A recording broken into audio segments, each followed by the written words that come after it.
días a toda nuestra audiencia. Buenos días, Fernando. Buenos días. Hoy es martes 29 de octubre, se está acabando el mes.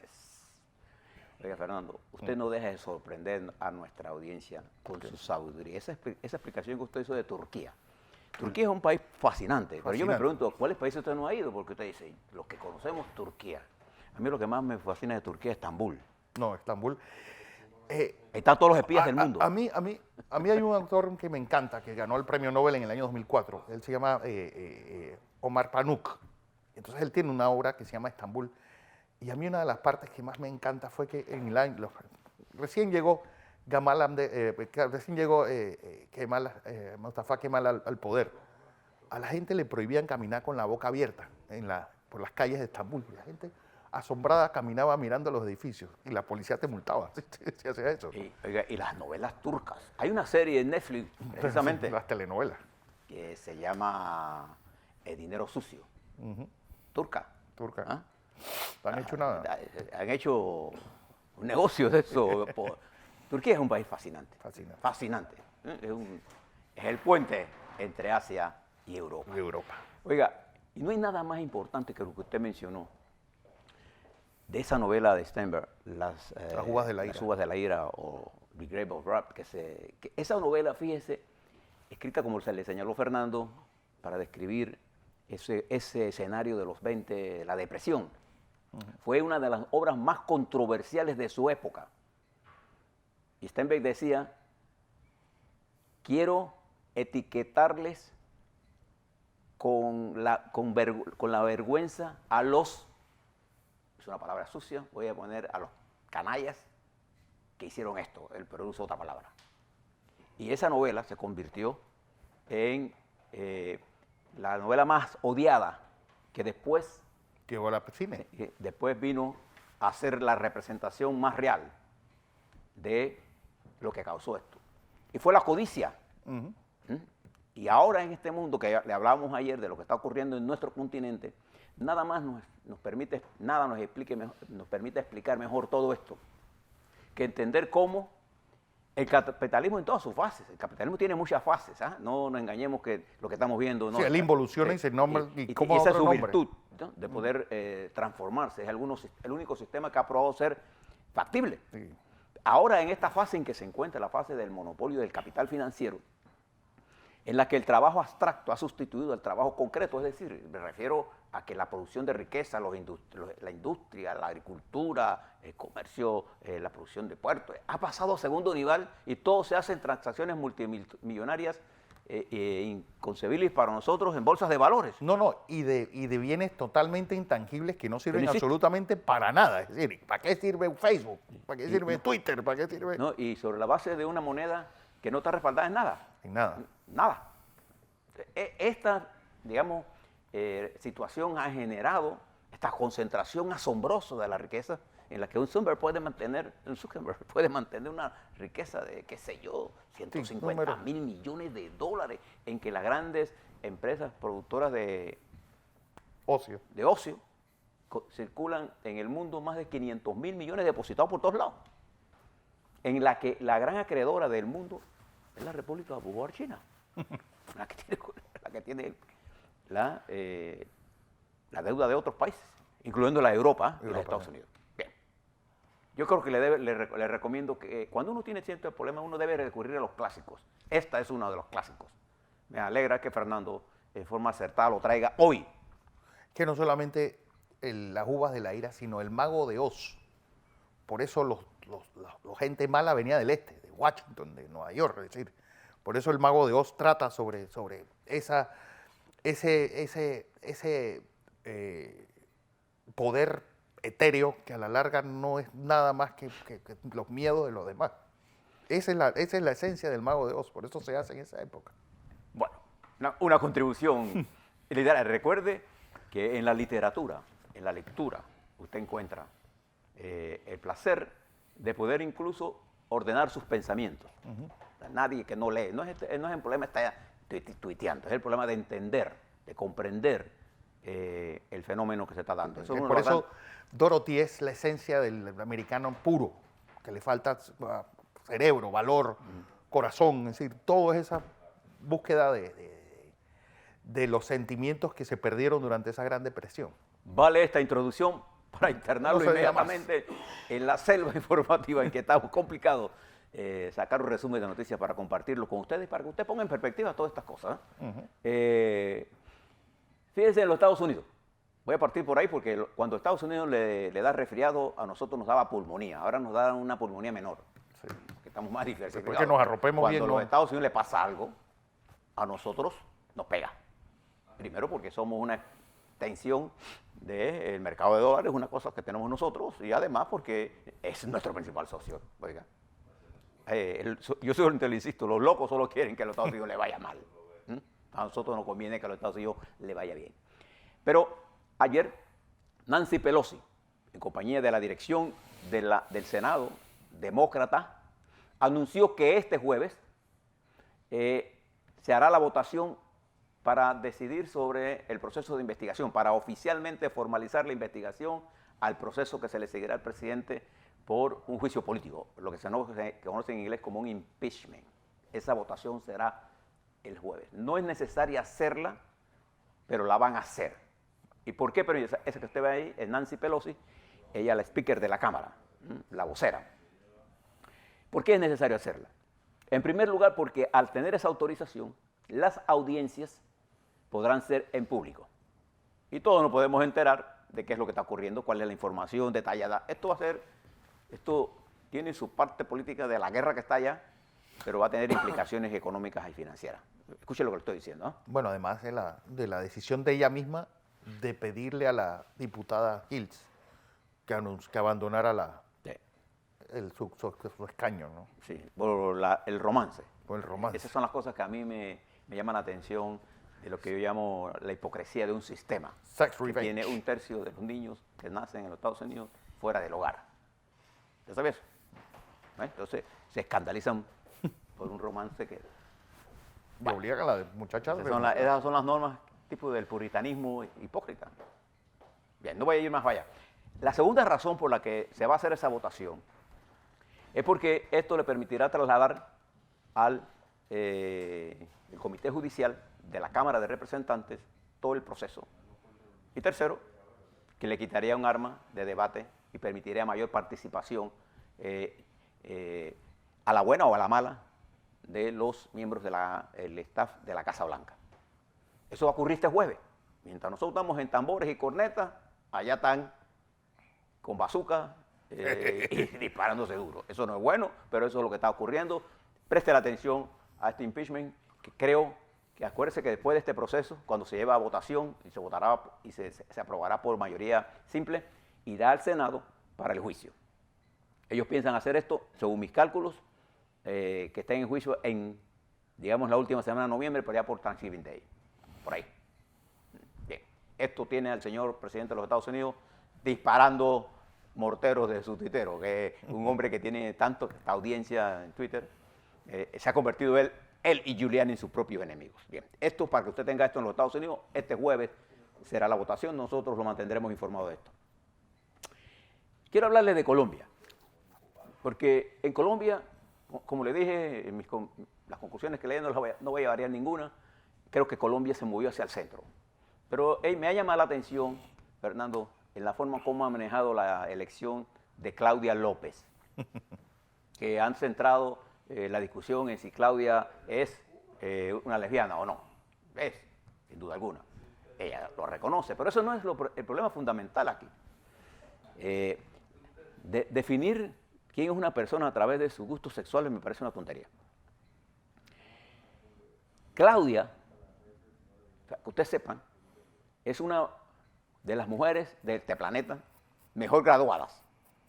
Graduada en la Universidad de Colombia, hizo una maestría en la Universidad de Colombia para Administración de Empresas, Columbia University de Nueva York, una de las universidades privadas más prestigiosas del mundo. Te lo dice alguien que conoce de eso. Y hizo un doctorado en el Northwestern University, un PhD Chicago.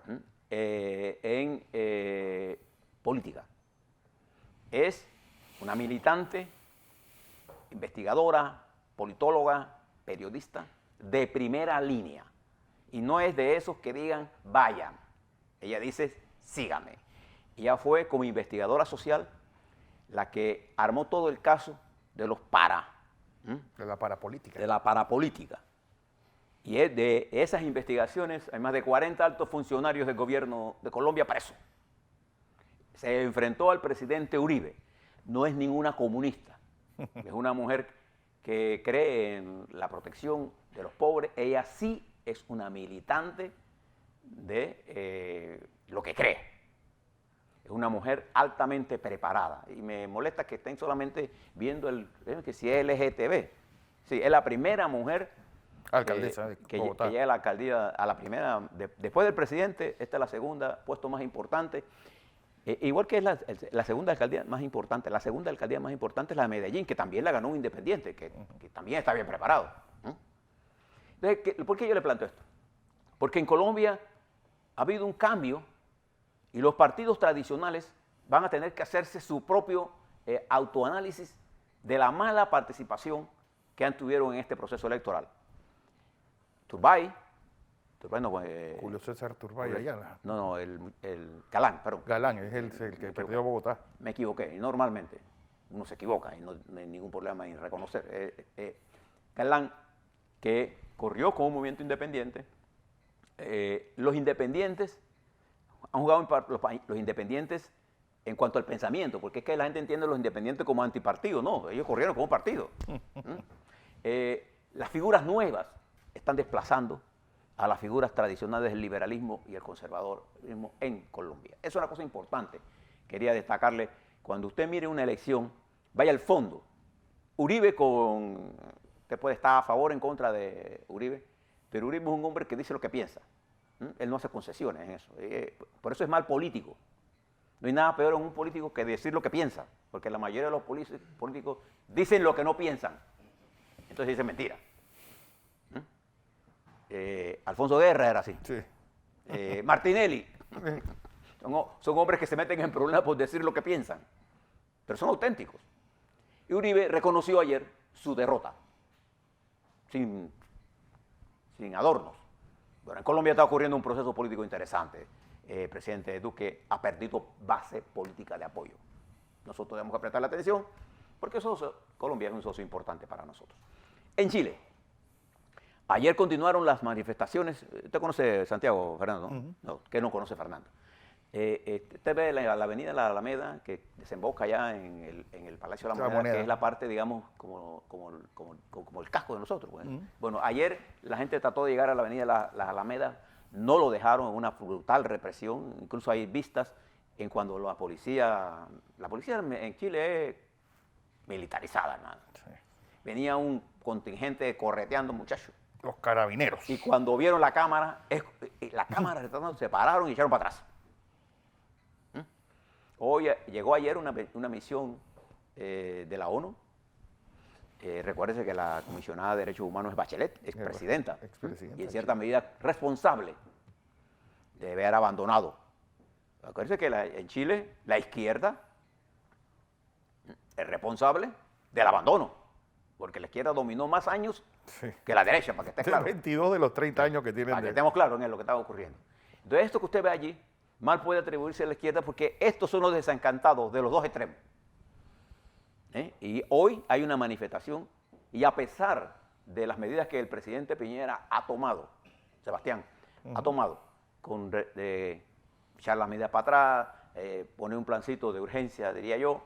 Votar ministro. Votar los ministros, votó al ministro del Interior, que era un seguidor de Pinochet. Hay una foto que yo le mandé a Fernando, de quién era este joven. Cuando joven parecía al lado de Pinochet, bueno, después aparecía al lado de Piñera. Piñera es un empresario exitoso y no titubeó, creo que se demoró un par de días en tomar las medidas, pero las tomó. Creo que too little, too late, muy poco, muy tarde, decía Cervantes, too little, too late. La gente se pregunta por qué digo que Cervantes decía eso. Bueno, Cervantes era un hombre culto. Mientras en Bolivia, frente a todas las... hoy es un día importante en Bolivia. El señor Mesa lo considera como el día definitivo. Cuando uno ve a un hombre decir esto, en la vida nada es como un día definitivo. La vida es mucho más continua. Se da entre el blanco, entre el negro y el blanco, de tonos de toda clase.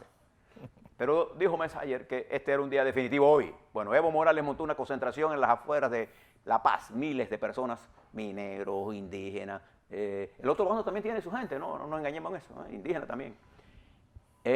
Y Evo llamó a proteger la presidencia. Eso es lo que puede ocurrir en ese país, Bolivia. Nadie duda de que Evo Morales ganó la primera vuelta. Lo que están es pidiendo segunda vuelta.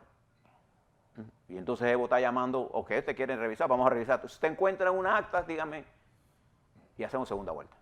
Entonces nadie quiere hacer ¿cómo se llama? La auditoría. Pero Bolivia está en esa parte de esa tensión de nuestro continente. Ayer, el presidente Macri, en un gesto, yo diría, de estadista, se reunió con Alberto Fernández, y entre los dos decidieron apoyarse mutuamente para congelar el nivel de disponibilidad de dólares y se redujo a 200 por mes. Entonces, claro, eso apreció el peso argentino, le elevó el valor. Creo que debe haber en algunas constituciones del mundo, deberán haber que cuando hay condiciones de esta naturaleza, el presidente que perdió debe irse de una vez. Él no se va hasta el 20 de diciembre, por eso es importante, y por eso era importante la reacción de Macri, y lo hizo correctamente. Y se reunió con Fernández, que además conoce de economía, él es economista. Él fue el arquitecto con Néstor Kirchner, y no se engañen con él y la señora vicepresidenta Cristina. Gran parte de la salida de él, del kirchnerismo, fue su confrontación con ella. Este es un matrimonio de conveniencias, ¿cuánto durará? No sé, pero preste la atención a eso. En Uruguay no hay duda de que habrá segunda vuelta, ya está lista. El Frente Amplio llegó al 40%, pero la combinación del Partido Nacional y Colorado, me parece a mí, tiene la primera opción para ganar la segunda vuelta el 24 de noviembre. El Frente Amplio la tiene dura, aunque llegó al 40%, está 40,7%, lo podrá hacer con dificultades. Llevan 15 años en el poder, y ya la teoría pendular reclama un cambio. Esto movería el balance de Uruguay, que ha sido uno de los países que más ha apoyado a Maduro, porque aquí todo lo miden en función de Maduro, yo lo mido en función de otras situaciones. Uruguay está en una situación que requiere ajustes, ajustes estructurales, no los ajustes de tipo FMI, ajustes. Pero bueno, existe la posibilidad, la mayor posibilidad de que gane esta alianza que ya se conformó ayer entre el Partido Nacional y el Partido Colorado, y están en el proceso de ver qué programa le presentan al país. Mientras el Frente Amplio busca apoyo en las otras fuerzas. Quedan pocas, pero la guerra está planteada. Hay una diferencia casi de 10 puntos, 11 puntos. El Colorado apunta a 12, quiere decir que están parejos. Muy parejos. Es una carrera que arranca prácticamente en el margen de error. Creo que la tendencia, la coyuntura, impulsará a favor de el candidato del Partido Nacional. Mientras en Brasil hay una movilización para liberar a Lula da Silva, pero fíjese lo que dice Bolsonaro. Primero, no va a llamar y a felicitar a Fernández. Me parece una niñez, un acto de niño. Los golpetaístas no se deben comportar así. Es decir, que yo valoro lo que hace Bolsonaro cuando aprueba reformas. Creo que este es un acto infantil. Totalmente. La política exterior no es un problema personal. Además dice que él le pone condiciones a Argentina de que elimine los aranceles, cosa que no le puso a Macri. Entonces estas son una cosa de emular al señor presidente de los Estados Unidos. Sí. Que quiere ser el Donald Trump de nosotros, pues, nuestro continente. Pero los militares brasileños son más pragmáticos. Cuando él habló de invadir a Venezuela, los militares decían, un momentito, no estamos aquí para eso. Bien, vamos a ver qué pasa. Y si usted tiene dudas, mire lo que está pasando en Irak. En Irak hay manifestaciones multitudinarias, hay más de 100 y tantos muertos en los últimos días, porque la gente reclama cambios, igual que en el Líbano, igual que en Hong Kong, igual que en Argel. en Argelia, la cosa está complicada, igual que... bueno, Túnez no tiene ni gobierno. Sí, en Guinea-Conakry, hay revolú por todos lados. Haití, está prendido. Todo eso es síntoma de una situación nueva. Hay una noticia alentadora. Las delegaciones de la República Popular China de los Estados Unidos anuncian que han llegado a otra etapa de acuerdos y que ya tienen completados ya acuerdos que tuvo un impacto importante en la bolsa de valores que obligó al presidente. A Trump le gusta hablar de la bolsa de valores. Ese es su mundo. La bolsa de valores no es la economía, para que estemos claros. Es un reflejo de transacciones de otro tipo, de esa economía que yo llamo la economía del sector financiero. Eso no quiere decir que a los finqueros de Estados Unidos les vaya bien, de hecho, que le va mal. Creo que hay noticias buenas. Cuando los grandes se ponen de acuerdo, nosotros, los pequeños, nos debemos alegrar porque nos allana el camino, sobre todo países como nuestro, que primero Estados Unidos es nuestro principal socio comercial y sigue China. Y entre China, Japón y Estados Unidos se llevan una gran parte del uso del Canal de Panamá. A la vuelta, quiero hablarles de la Constitución, un artículo de Marcel Salamín, que les voy a leer un párrafo. Quiero hablarles sobre las andanzas del señor Varela, expresidente. ¿Usted conoce a Ronald Campbell? ¿No lo conoce? No. Era uno de los secretarios de Varela. Él y Baby Valderrama andan presionando a los comisionados, a los delegados del partido, para reclamarle. Ha habido insultos, pelea. La campaña en el partido panameñista se vuelve cuerpo a cuerpo entre el varelismo. Hombre, mejor que no lo conozco. ¿No lo conoce? Bueno, por ahí va a vivir, va a conocer noticias porque están circulando mucha información. A mis manos llegaron aquí todo lo que están haciendo y a quién están llamando. Le hablo entonces en Inglaterra, para que se vaya con este sorbito de café. Nadie sabe qué va a pasar. El señor Boris Johnson llamó a elecciones, lo parquearon, volvió a hacer otro llamado. Hoy vuelve a insistir. Y Inglaterra, ese gran país, esa gran potencia económica y militar, se encuentra en una especie de limbo, político. Nadie sabe para dónde va. Y eso es malo. Porque cuando usted no sabe para dónde va, ya llegó. A la vuelta vamos a hablar de Panamá.